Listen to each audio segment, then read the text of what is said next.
Boa noite a todos. Com muita alegria, vamos dar início à nossa terceira semana dos estudos do Setembro Amarelo para a prevenção do suicídio. Hoje, o nosso irmão João vai fazer a abordagem do tema de hoje, a história.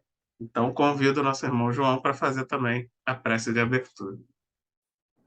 Então, vamos fechar os nossos olhos, elevar o nosso pensamento a Deus, nosso Pai, e agradecer por mais essa oportunidade que estamos tendo do aprendizado da doutrina espírita.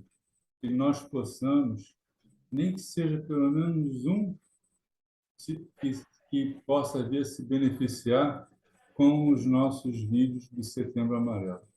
Graças a Deus. Graças a Deus. Graças a Deus. Então, Vitor, eu vou contar duas histórias, porque uma é bem pequenininha. Aí eu emendei na seguinte. Tá bom? Ótimo. Quanto mais, melhor. Então, vamos à história.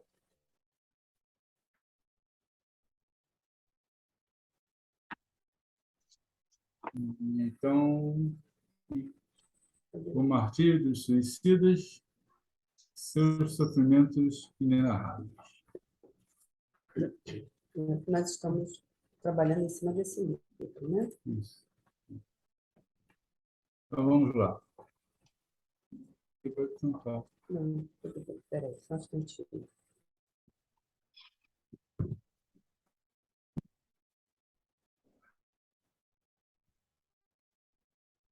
Peraí que a minha assistente está ajeitando aqui. Pode falar. Então, vamos lá.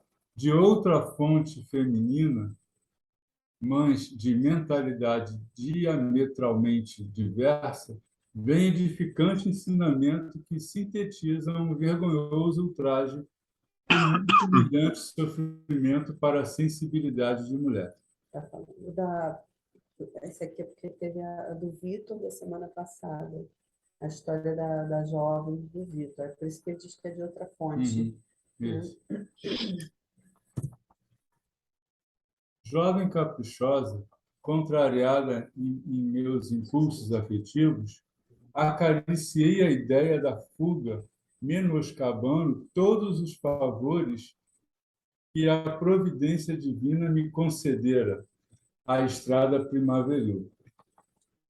Acalentei a ideia do suicídio com volúpia e, com isso, através dela, fortaleci as ligações deploráveis com os desafetos de meu passado, que falava mais alto no presente.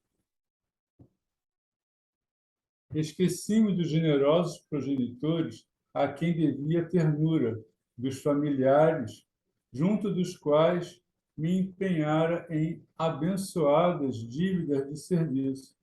Olvidei meus amigos, cuja simpatia poderia tomar por valioso escudo em minha justa defesa, e desviei-me do campo de sagradas obrigações, ignorando deliberadamente que elas representavam os instrumentos de minha restauração espiritual. Aí a gente percebe que ela é uma jovem, né, que está pensando em suicídio, mas não está passando assim por grandes aflições na vida.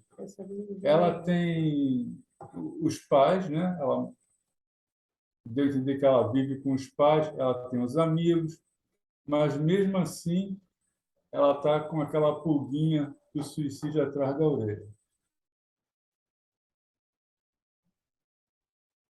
Se alguém quiser comentar depois, pode comentar, tá? Quando estiver falando, não tem problema não. Pode? Refletia no suicídio com a expectação de quem se encaminhava para uma porta libertadora, tentando inutilmente fugir de mim mesma. Ela já estava com a ideia do suicídio na cabeça. E nesse passo desacertado, todas as cadeias do meu pretérito se reconstituíram, religando-me às trevas interiores, até que, numa noite de supremo infortúnio, empurrei a taça fatídica que me liquidaria a existência na Que carne. coisa, meu Deus do céu. Então, ela vai cometer o suicídio. Ah, Deixa eu fazer um comentáriozinho aqui com relação à história dessa jovem, né? Ela está naquela situação do... Ficou desiludida amorosamente, aí ficou pensando em se matar. O que eu achei interessante quando ele fala quando ela diz que ela esqueceu dos progenitores, né, dos familiares, junto dos quais se empenharem em abençoar as dívidas de serviço, né? Quer dizer, é como se os familiares que estavam ligados a ela tinham um compromisso, né, vamos dizer assim, de vida, de existência, que auxiliariam muito ela nessa caminhada. O que eu vi aqui, o que eu entendi na história, não tem muitos detalhes, mas me parece assim, ela estava toda cercada de uma família amorosa, familiares, de amigos, tudo para fortalecê-la, né, nos propósitos da vida dela. Ela fala aqui no campo de sagradas obrigações. Só que aí, lembrando também que nós temos os nossos amigos espirituais, os mentores, que ficam na nossa vida desde o nosso nascimento até a nossa desenlace aqui na Terra. E ela tinha também recebido influenciações deles para que ela se fortalecesse, né? Não caísse nessa ideia. Né? Só que ela ficou, né? A gente sabe que quando começa com os pensamentos inferiores, né, aparecem sempre os afins que começam a instigar mais a ideia. Né? Aí o que acontece? No passo que ela começou com os pensamentos, ela diz que a cadeia dos pretéritos se reconstituíram, ligando-me a trevas interiores. Quer dizer, o que eu entendi, eu não conheço a história que eu falei, mas parece assim, ela tinha um passado, alguma coisa muito ruim, triste, alguma coisa que ela tinha do passado dela, que quando ela fez essa conexão inferior, remeteu a essa lembrança do passado. Aí que ela falou, religando-me a trevas interiores. É o que me pareceu isso, quer dizer, por isso que a gente tem ela estava toda ligada com familiares e amigos, né? Pais, e fora os espíritos, né? Para ajudá-la nessa tarefa de progresso, como todos nós temos, não é? Sempre para nos ajudar a levar. Só que ela caiu, né? O nível de pensamento, e aí se ligou às coisas do passado, que nós todos somos devedores, né? Nós temos os nossos desvios. Aí ela acabou se ligando àqueles sentimentos inferiores. Que aí aconteceu, daí ela começou a maquinar o suicídio, a pensar mais nele, por causa dessas influenciações. Né? Alguém quer falar alguma coisa mais? Sim, essas influenciações que ela provocava, né, com o pensamento dela, que não era uma pessoa para se suicidar. Aliás, eu acho que ninguém é para se suicidar, mas ela, então, tem nada a ver. E eu acho que agora, eu acho que a gente tem que ter muito cuidado, que nós estamos num momento complicado, onde vem muita luz, mas está vindo muita treva também, a gente sabe disso. As casas espíritas estão avisando, os palestrantes respeitáveis estão avisando, enfim. E eu acho que a gente tem que ter muito cuidado mesmo com o pensamento depressivo. Eu sinto que quando eu entro em qualquer aflição assim, eu já percebo alguma coisa mudando, porque a gente tem mediunidade, então capta, né? Entendeu? Até pelas mensagens que chegam no WhatsApp, eu percebo. Eu digo, andei pensando um pouco umas coisas. Não é me matar, não é nada disso, mas assim, meio, sabe? Às vezes você tem sem querer, o seu pensamento voa longe, né? E é um cuidado, o momento está muito difícil. Difícil e promissor ao mesmo tempo, porque essa crise vai trazer muita coisa boa se a gente tiver estrutura para lidar com ela. Não há dúvida que vai trazer.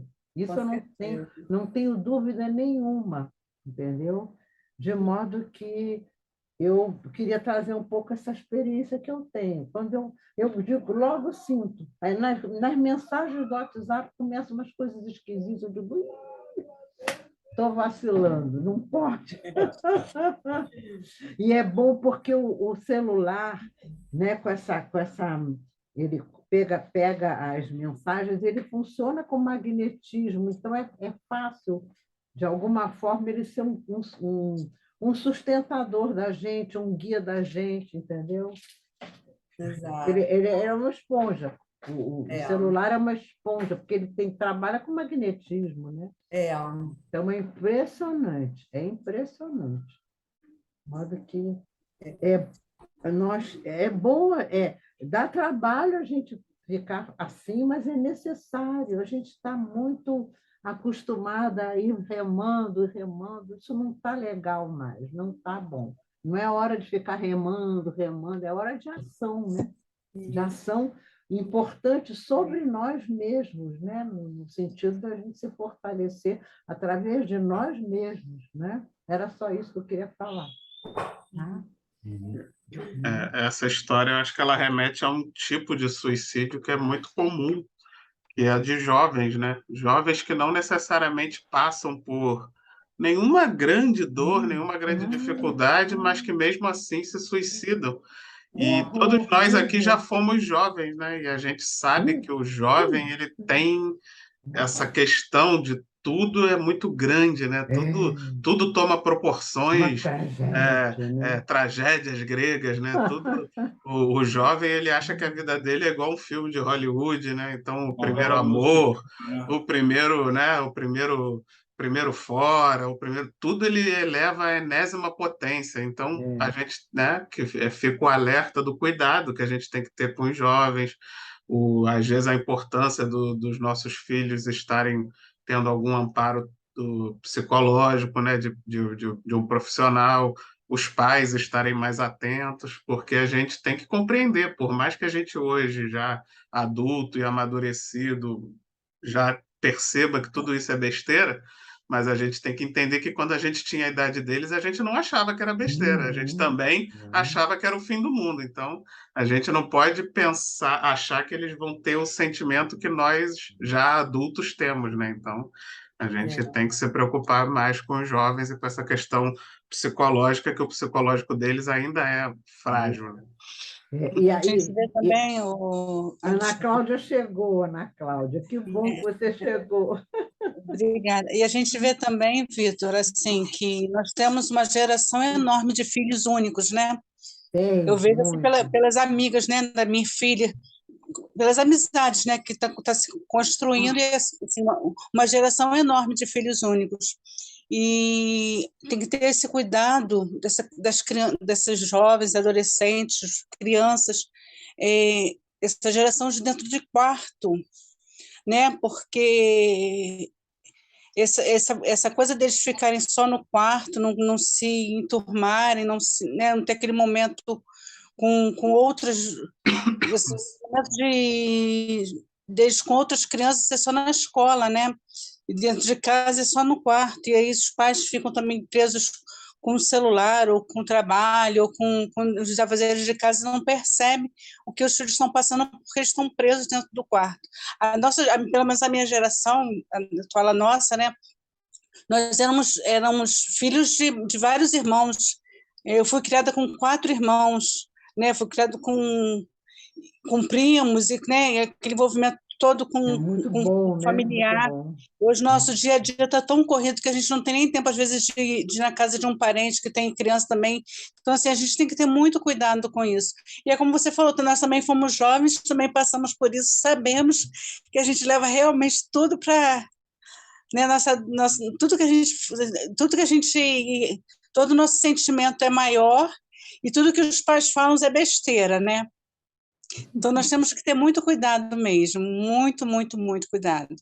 E aí, eu tenho uma profissional que é oftalmologista da minha filha, que ela põe na receita, lazer ao ar livre, né, você, além do medicamento, para passar mais tempo ao ar livre, para poder soltar o celular, soltar a internet, soltar, né, ficar mais livre.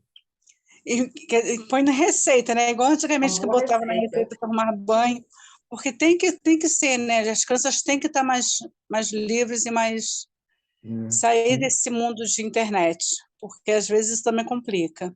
Da mesma forma que a tecnologia vem para sim, claro. instruir, vem também para botar Isso. coloca na cabeça, né? Às vezes a internet solicita, né, para o suicídio. Nós sabemos que há grupos que trabalham assim na internet. É horrível, é muito ruim, realmente. Mas é isso.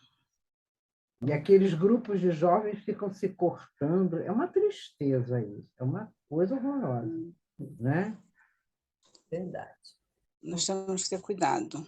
O jovem é mais cabeça fraca, né? Achando que sabe de tudo, né? Continua. Vamos continuar. E são dramáticos, né? A gente já foi jovem, a gente sabe também como é que é, né? Aquele drama. Então, vamos lá. Imensa repugnância pela deserção, de súbito iluminou-me a alma.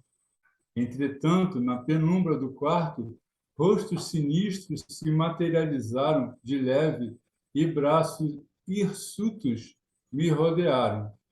Quer dizer, aqueles nossos irmãozinhos que ficam incentivando, né, a pessoa a cometer o suicídio, já estava ali já rondando a presa, vamos dizer assim, né?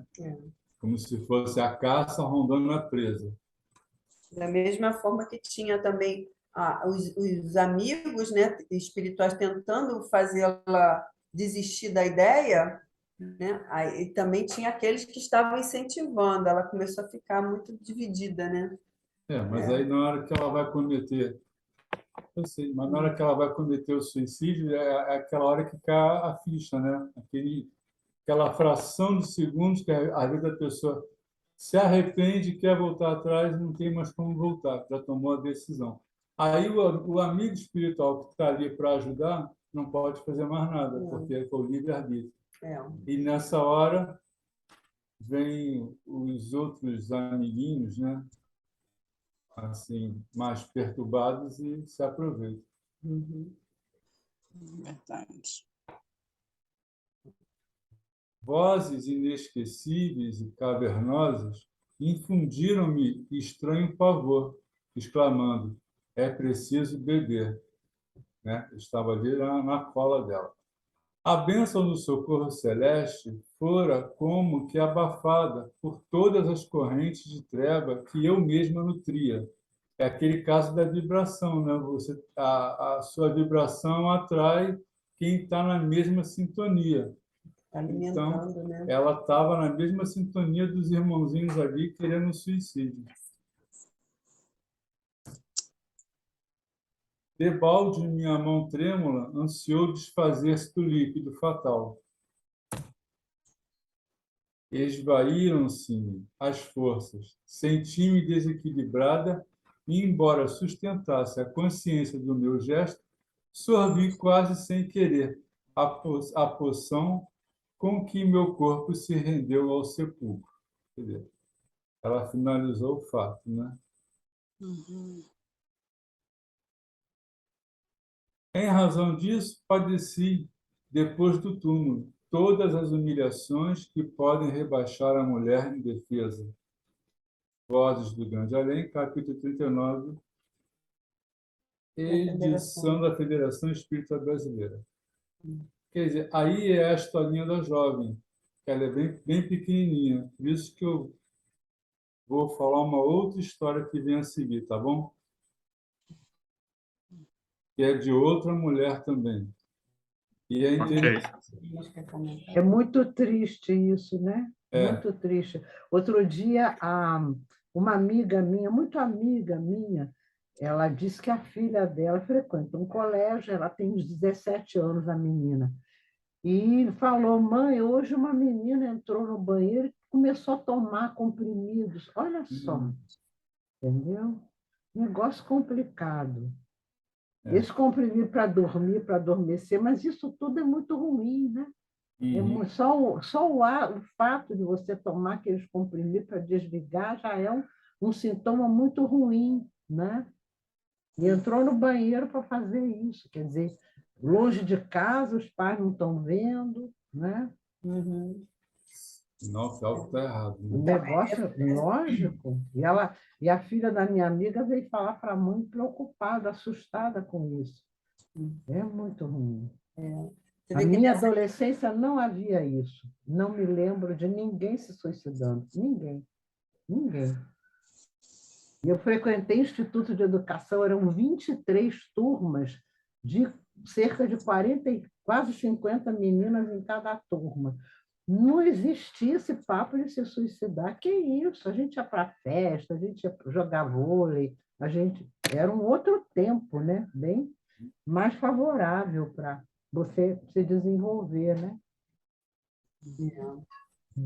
é que a gente vê que a história dessa jovem, né, como se tivesse, sabe aqueles, né, os dois lados aqui, fica um aqui, o outro aqui, o anjinho e o diabinho que a gente fez historinha. Você Isso vê que mesmo. ela tem essa coisa, né? Tava os irmãos tentando ajudá-la, né, e o outro lado incentivando ela a fazer o ato, né? E ela, assim, ela sentiu a repugnância, não quero fazer, mas ela estava tão já entregue à inferioridade dos pensamentos que ela acabou sucumbindo à ideia daquele que estava ali, né, instigando ela a beber o líquido, né?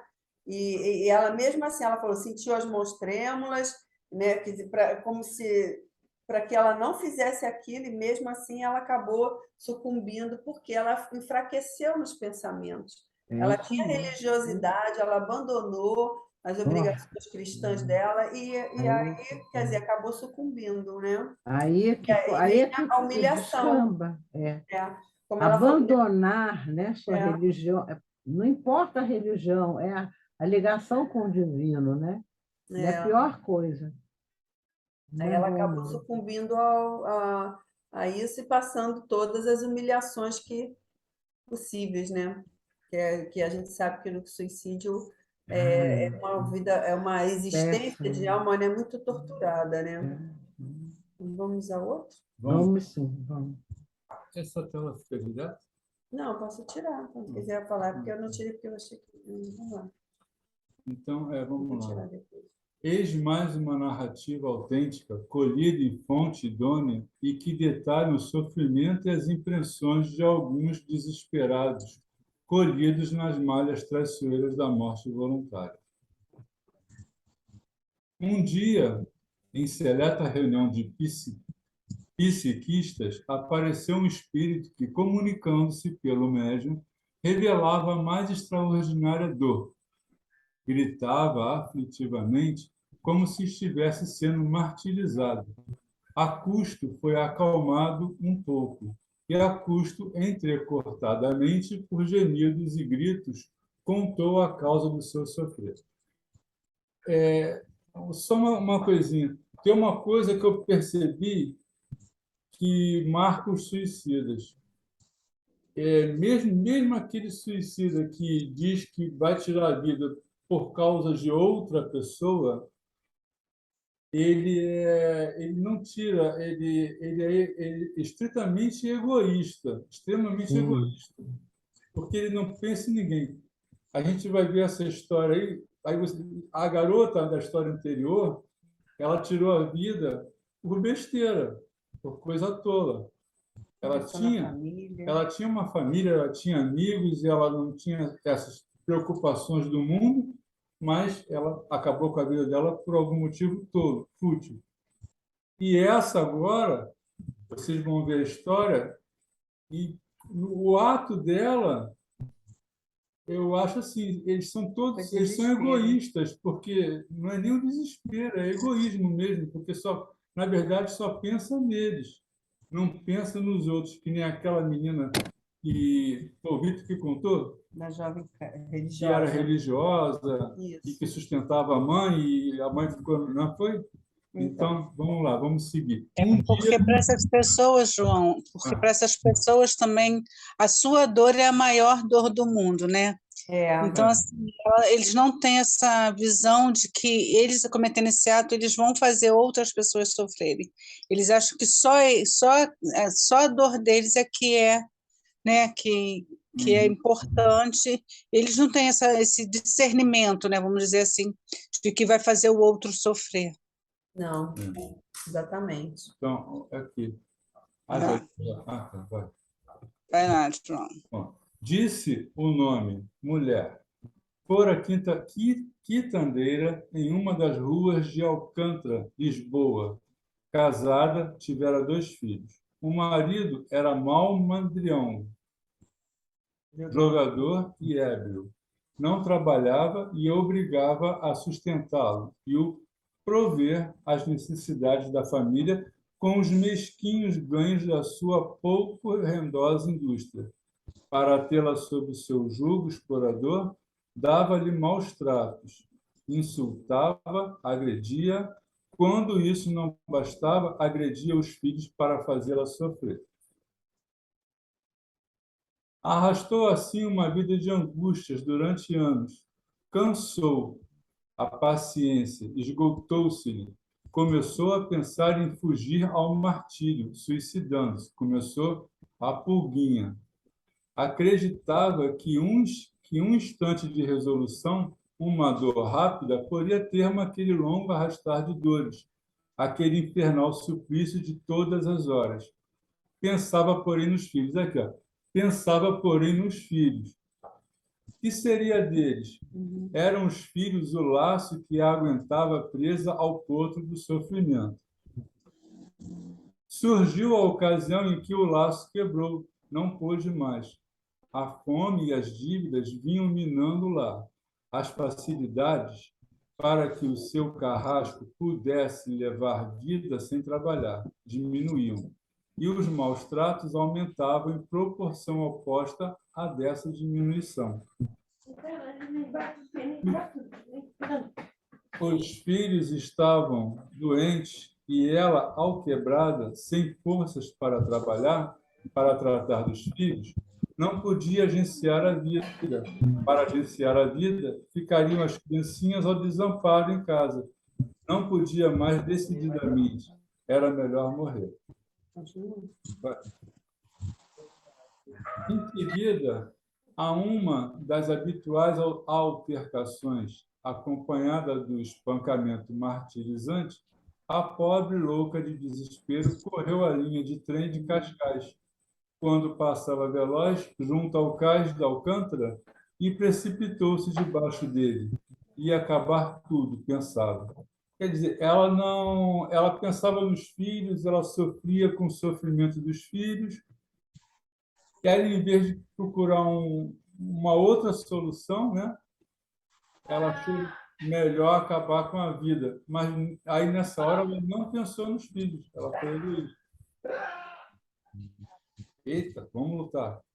Os filhos estava sendo ali exatamente a ferramenta que a gente até está dizendo, né, que é exatamente o suicida tem que pensar nos que dependem dele, né, para não cometer isso, e, de certa forma, ela até estava fazendo isso, mas num determinado momento a dor foi tão grande que nem mesmo esse sofrimento dos filhos foi suficiente para ela não cometer o ato, né? Assim, a dor dela, para ela, como você falou, acabou sendo ela maior do que a dos outros, né? Nem mesmo os filhos foram suficientes para ela permanecer na luta.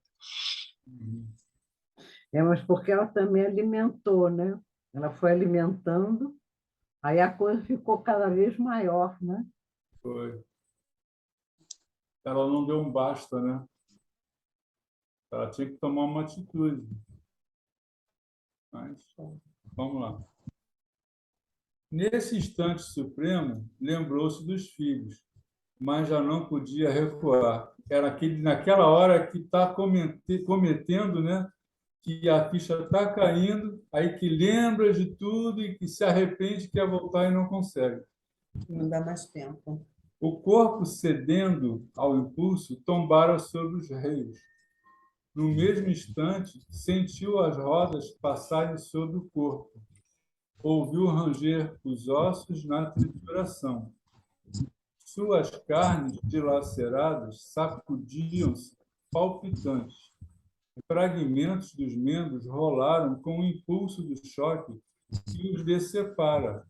E, coisa horrível, sentia que não morria. ela se sentia viva ainda. Via-se desfeita, esmagada, informe, ouvia o crepitar dos ossos, parecia que uma dor a torturava, composta de muitas dores desiguais, localizada cada uma em um dos membros espalhados no solo, jorrando sangue e palpitando em contrações. Quer dizer, o suicida ele vai sentir, como todos falam, né, a dor do ato praticamente o tempo todo, né? Isso aqui enlouquece muitos. Viu acudir gente gritando. Notou que examinavam compungidos os seus restos. Viu chegarem as autoridades e, em seguida, um homem a juntar todos os pedaços do seu corpo espotejado e metê-los em um caixote de madeira. Queria afastar-se do sítio, mas não podia. Gritava, mas ninguém lhe dava atenção. Agarrou-se a um policial, pedindo-lhe que a levasse para casa, mas o policial não a atendeu. Parecia até que não a sentia nem ouvia. Não fez dela um mais ligeiro caso. Deixou e agarrou-se a outras pessoas. Sucedeu o mesmo. Ninguém lhe respondia. Ninguém se importava com ela. Ela estava achando que ela estava viva, mesmo vendo o corpo dela todo espalhado lá, sendo recolhido e sendo posto num caixote. É aquele momento da perturbação, né, que acontece quando nós desencarnamos. Você fica sem entender o que, e o caso dela até mais grave, né, mas ficou sem entender o que estava acontecendo, porque ela via os pedaços dela e ela se via inteira também, né? Não conseguiu compreender o que acontece. Isso acontece em alguns desencarnes também, não é? Não sendo pelo suicídio, mas há esse processo de perturbação. Depende se é em maior ou menor proporção. Por isso a gente tem que estar muito atento ao seu interior, porque a vibração, a negatividade chega rápido, né? Então, tem que estar muito atento, né? E isso é bom, porque a gente faz consigo mesmo, né? Um trabalho melhor, não fica tão, né, despreocupado, não pode estar andando despreocupada, desligada, não pode, não. É verdade. Quando eu saio na rua, vocês devem sentir, é diferente a vibração da rua da vibração da nossa casa, completamente diferente. Com certeza. Né? Uhum.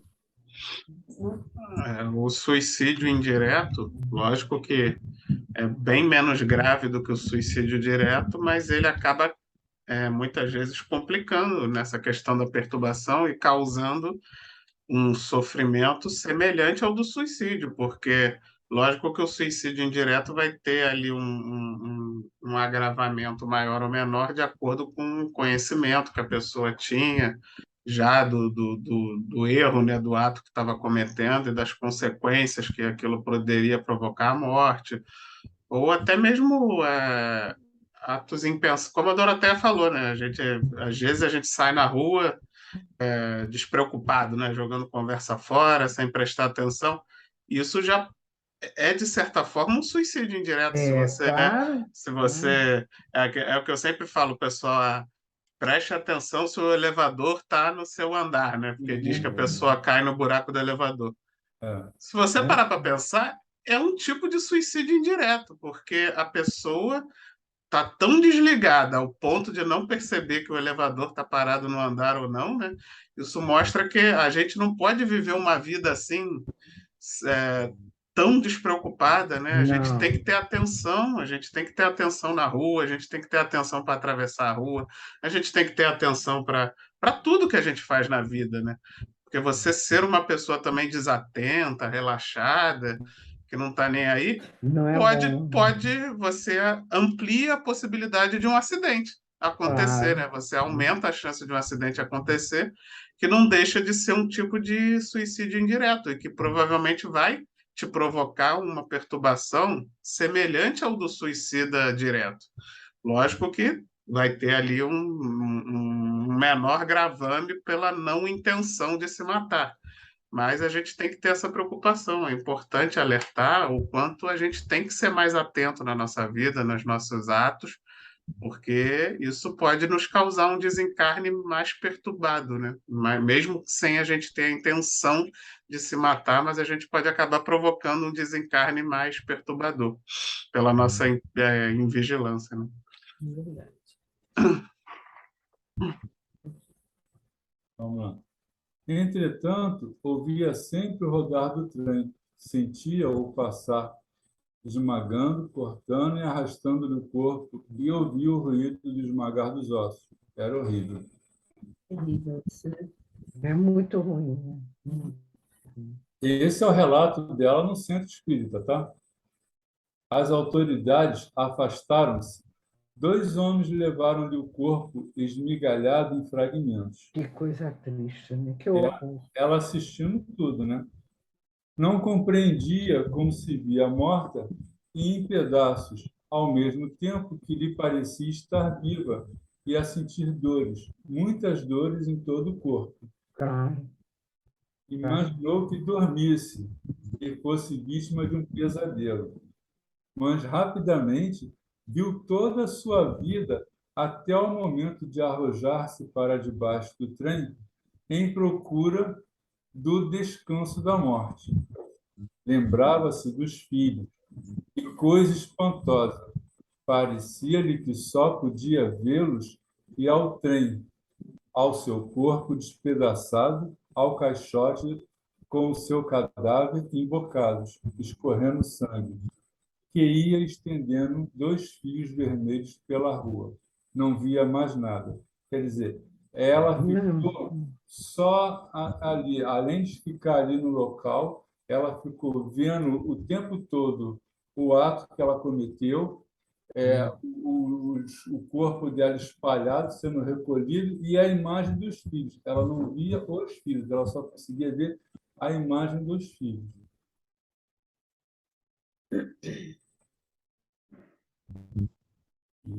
Travou. A princípio, ainda ouvi os comentários das pessoas que tinham presenciado a cena do suicídio e as conjecturas que faziam sobre quem ela seria. No meio dos seus gritos, dizia-lhes quem era e onde morava, mas ninguém a atendia. Todos a desprezavam, nem a olhavam. Pouco a pouco foi deixando de ver e ouvir essa gente. Só lhe ficou o rodar do trem e os estalidos dos ossos. que coisa, né? Meu Deus do céu. Algum tempo depois, começou a notar ao redor pessoas que não conhecia, horrendamente feias, que riam dela e empurravam, e lhe diziam graças e sarcasmo por ter querido fugir às dores da vida matando-se. Aí o engraçado, na menina da história anterior, eram como se fossem obsessores, incentivando ela a cometer o suicídio para se aproveitarem.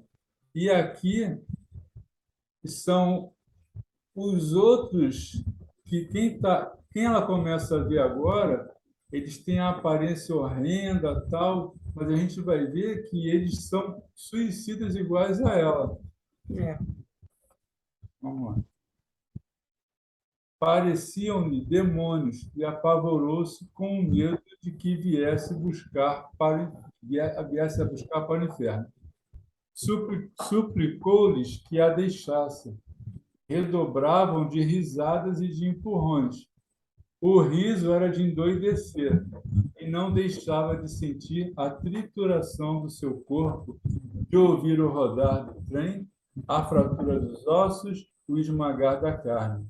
Eu lembrei daquele trechinho do filme do André Luiz, do Nosso Lar, e o pessoal chamava ele de suicida. Ele dizia que não era suicida. Ele sentia dor Os órgãos abertos. ali e eles, de vez em quando, vinham para espizinhar ele, para perturbar ele, chamando ele de suicida. não parava mais. Aqueles demônios que Deixa eu só falar um negocinho que é comum, né? É comum até entre os encarnados e pessoas que estejam numa situação de dor, de sofrimento, acabem tendo exatamente essa atitude, né? De, em vez de sair daquela situação, procurar melhorar, né? Procurar sair. Não, elas desejam que os outros também caiam no mesmo buraco onde elas caíram, né? Aquela história. Quando você entra na piscina e a água está gelada para burro, aí você sofre com a água gelada, mas aí você se acostuma e você começa a gritar para que os outros entrem também e passem pelo que você passou, né? Então, é mais ou menos isso. Foi o que aconteceu com ela, né? Ela começou a se ver ali cercada de espíritos que estavam na mesma vibração que ela e que estavam de alguma forma felizes de verem que mais um caiu na mesma situação, né? E como se veem ali, não conseguem mudar a sua vibração para saírem daquela situação, eles então se regozijam de ver outros caindo na mesma situação, infelizmente. Verdade. E que quem quiser É falar, uma pode tristeza, falar, né? tá? Uma O legal tristeza é isso. isso, pelo amor de Deus. A vida é alguma coisa tão preciosa, tão bonito, né? A pessoa nascer, desenvolver, coisa mais linda, depois vai lá, acaba com aquilo tudo. É muito, muito, muito pesado isso. Para mim é muito pesado, né? Verdade. Vamos lá. Não parava mais. Aqueles demônios que tinham tomado conta dela nunca mais a deixaram. Iam uns e vinham outros. Riam as gargalhadas, gemiam, berravam. Diziam-lhe que eram seus eternos companheiros e, iguais a ela, perdidos, porque também se tinham matado por suas próprias mãos. Sofriam tal qual ela, mas cada um de seu feitio.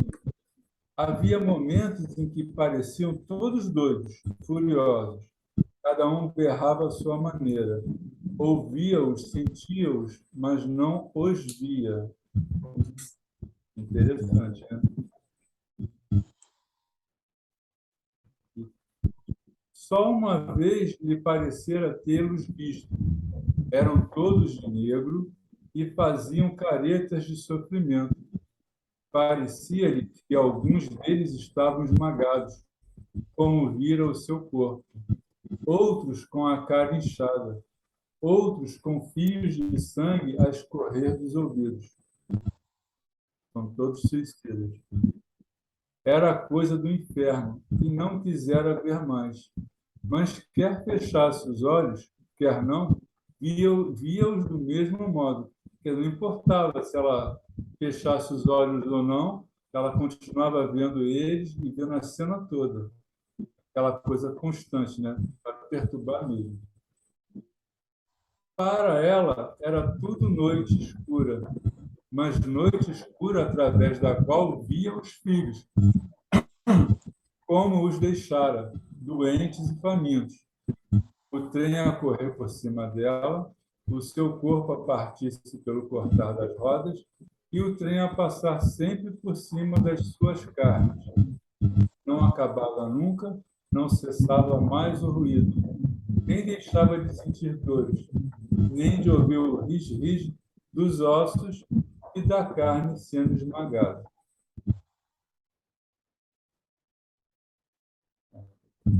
Às vezes sentia-se arrastada pelos companheiros, como se fosse arrebatada por um furacão.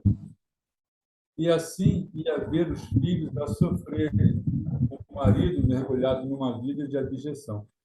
Os amigos dela, né, que estavam lá, os outros suicidas, levavam ela para ver como ela deixou o marido e os filhos, como eles estavam vivendo.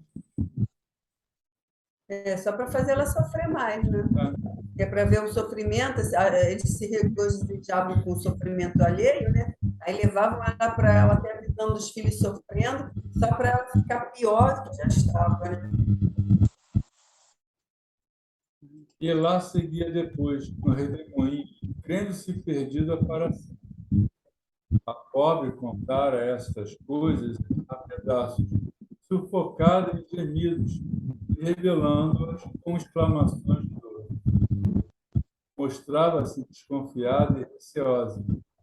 Quando o dirigente da reunião procurava confortá-la, encaminhando-a para a resignação e para o arrependimento, chorava mais afetivamente e exclamava que não sabia resignar-se nem arrepender-se. Interessante, né? Ela cometeu o erro, está sofrendo, mesmo assim ela não consegue se resignar nem se arrepender. Parece que o convívio lá, com essa perturbação, ela fica Pior. criando mais raiva, sei lá, mais rancor. A pessoa continua se vitimizando, né? Mesmo diante da situação, diante das consequências, a pessoa acaba se colocando ainda numa posição de rebeldia, de injustiça, né? De Deus, como a gente até viu na palestra da semana passada, que muitas vezes até a religiosidade se torna um complicador, porque a pessoa acha que não é merecedora daquele sofrimento, mesmo tendo cometido o ato do suicídio, né? Então aí ela fica ali, realmente, muitas vezes fica irresignada, né? Como entre os encarnados, né? Quantos a gente não conhece que diante de dores e sofrimentos, de doenças e tantos sofrimentos que a vida nos traz, né? E uns são bem resignados, aceitam, têm uma vibração positiva, né? Uma forma de ver aquele problema como um desafio, e outros se colocam como vítimas. Eu não mereço passar por isso, por que que Deus fez isso comigo, né? Já é tão comum a gente ver isso entre os encarnados e continua quando desencarna. Essa posição, né? Quem pensa assim continua pensando assim depois de desencarnar.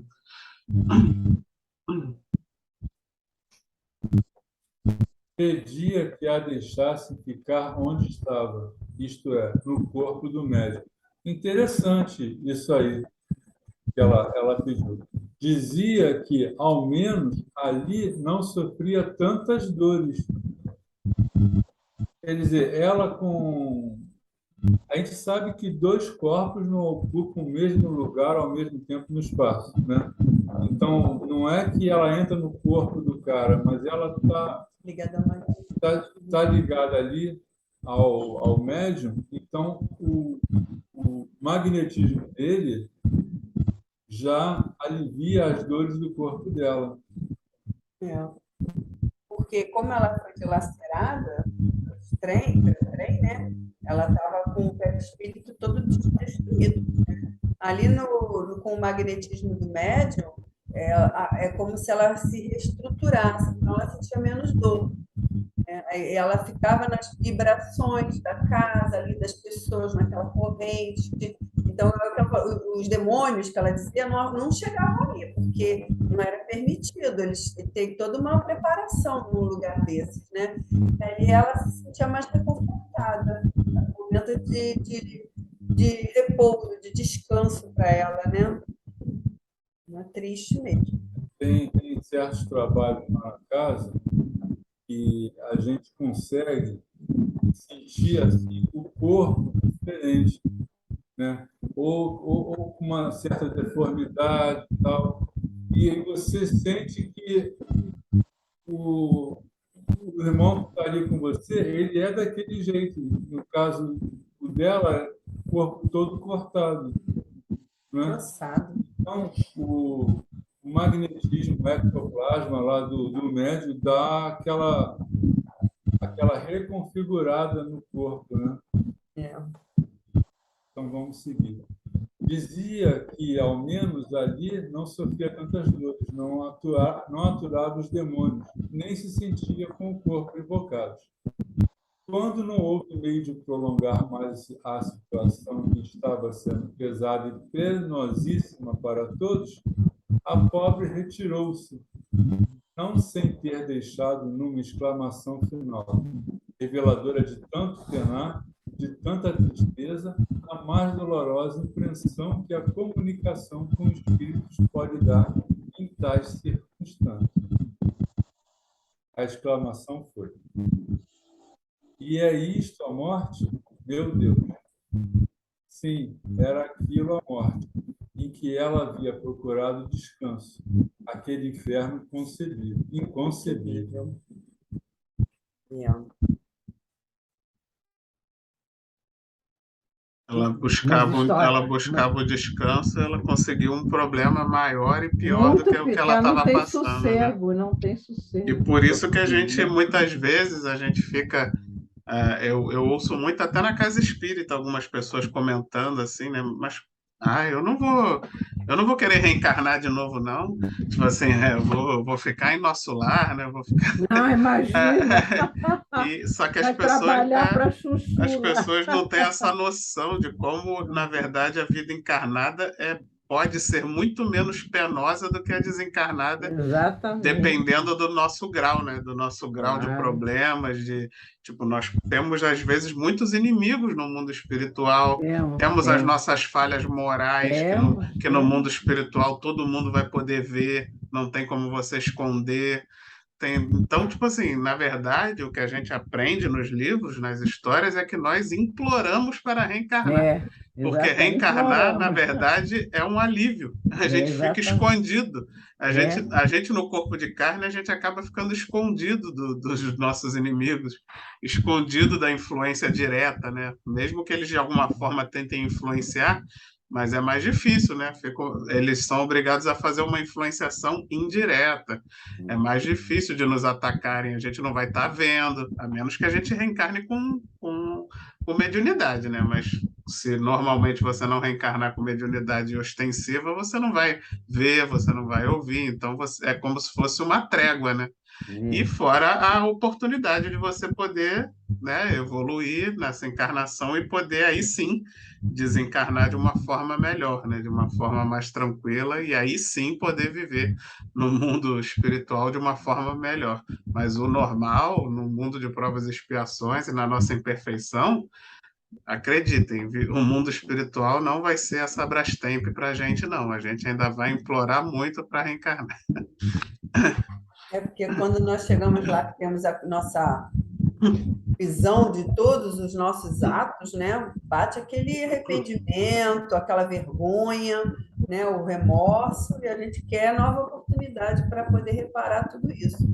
E o suicídio, assim, quando a pessoa tem muito sofrimento, quer se livrar do sofrimento, esquece, né, que Deus sempre atua, né?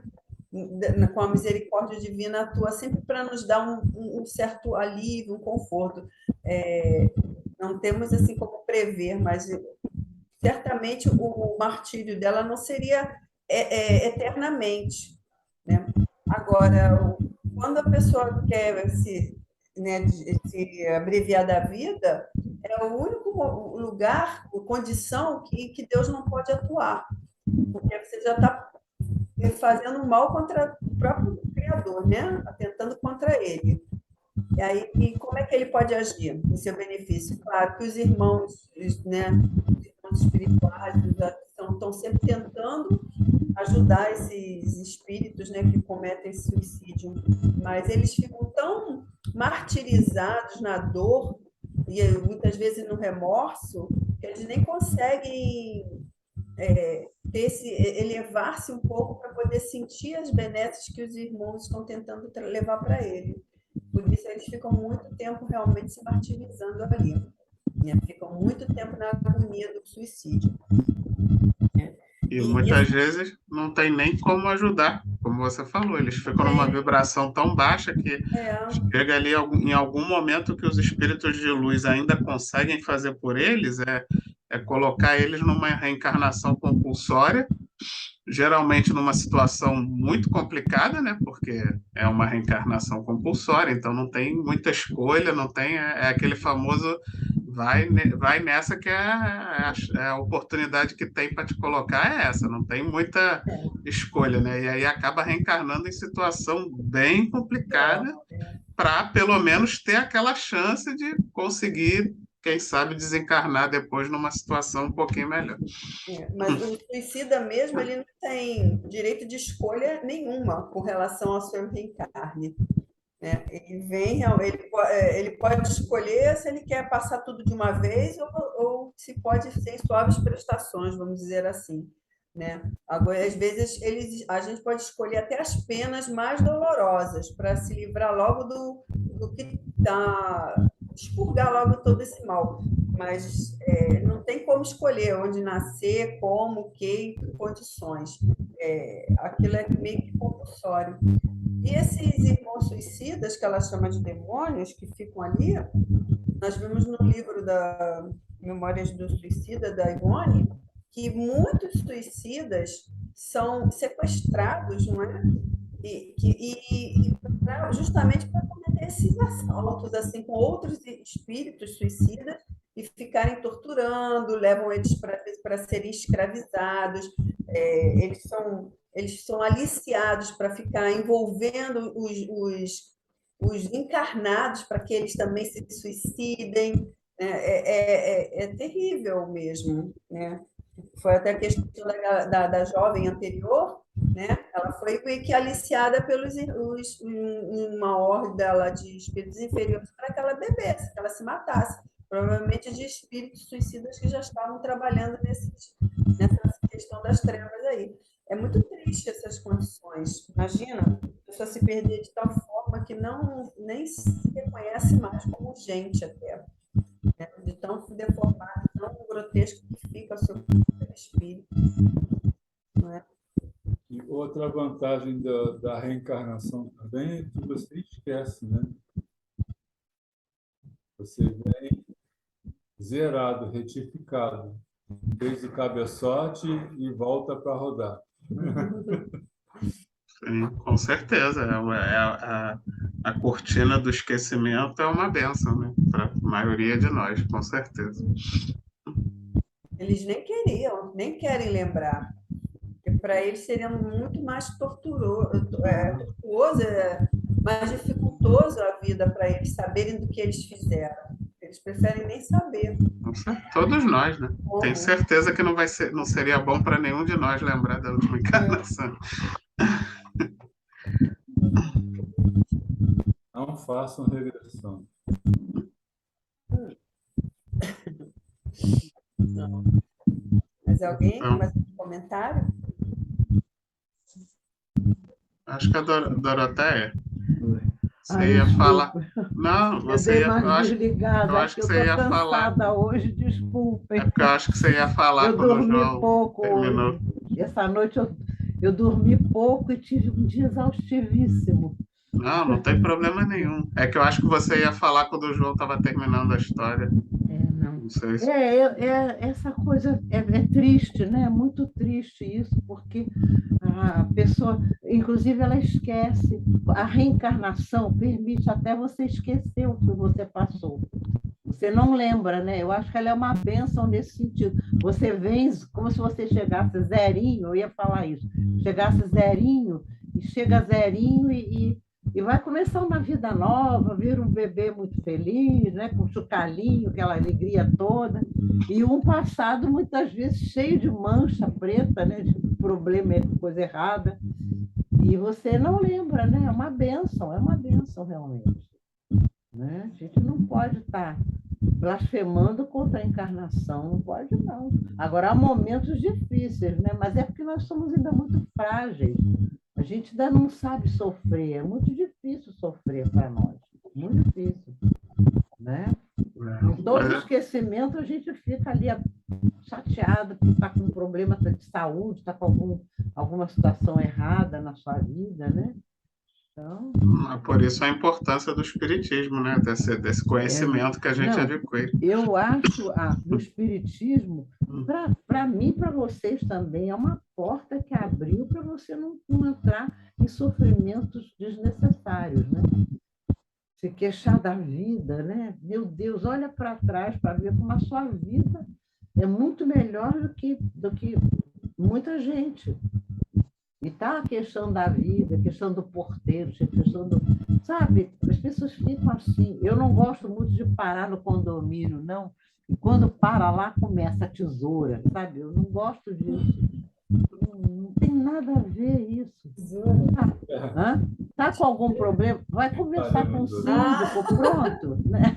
Vai conversar com o síndico, vai ficar aquele tititi, não gosto disso, não. Entendeu? Até eu sou tida um pouco, não sei se ainda continua uma pessoa assim meio snob, mas é porque eu não fico me misturando, mas não gosto. Isso é normal. Não tem nada a ver. Hã? Isso é normal. É. Por a gente não dar importância a Não, outras coisas, não. acha que a gente é metido, é snob, é não sei o quê. Faz parte Porque da a gente não vida. entra naquela história da fofoca, de ficar ali tesourando contra a gente, pessoas, tem um problema, resolve, não, fica falando, reclamando, e não sei o quê. E isso, eu não suporto isso, entendeu? Não tem nem tempo para ficar parada fofocando. Deus me livre, coisa horrível. Metendo pau na vida dos outros. É muito, muito pequeno isso, né? A gente tem outros ideais, outros sonhos, né, para a Terra. Então, o Espiritismo abre muito a mente da gente. Você começa a se relacionar mais com o lado espiritual da vida, né? Então, você sai dessas coisas assim que não tem nada a ver. Não, o espírita geralmente se reúne sempre para trabalhar ou estudar, né? Nunca para ficar jogando conversa fora. Que é exatamente. Nós aqui, vocês não me conheciam, eu não conhecia vocês. Eu gosto muito do grupo, me sinto bem aqui. Então, como é bom isso, muito melhor ficar lá embaixo tesourando o faxineiro, tesourando o porteiro. Acredito que às vezes você precisa tomar uma providência. Vai ao síndico, conversa com o síndico então vai lá com jeito, resolve. Não fica de tititi, né? Não, isso é muito. Isso serve para tudo na vida, né? Para a família, para o trabalho, para menos tititi, mais ação, né? A gente tem que parar realmente de tititi, que não leva a nada.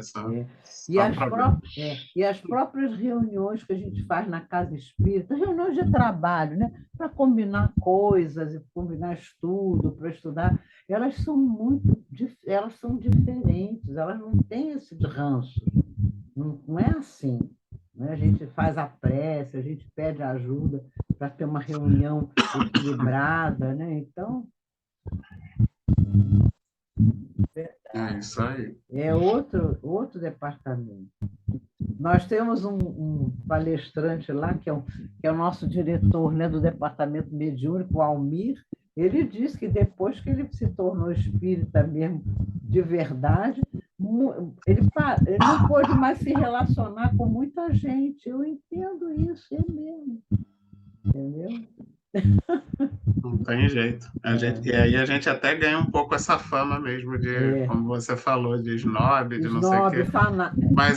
Mas é porque a gente acaba se isolando mesmo, no sentido de não querer estar em certos ambientes, né? Claro. Até porque a gente tem consciência que não somos perfeitos ainda, e que se a gente ficar frequentando certos ambientes, certos papos, a gente vai acabar entrando naquela vibração e vai acabar falando mal dos outros. Então, porque faz parte também a gente conhecer que a gente ainda não é perfeito e que a gente precisa, na verdade, não estar em certos lugares, em certas situações, para não nos incentivar a certos hábitos que já estamos tentando abandonar, né?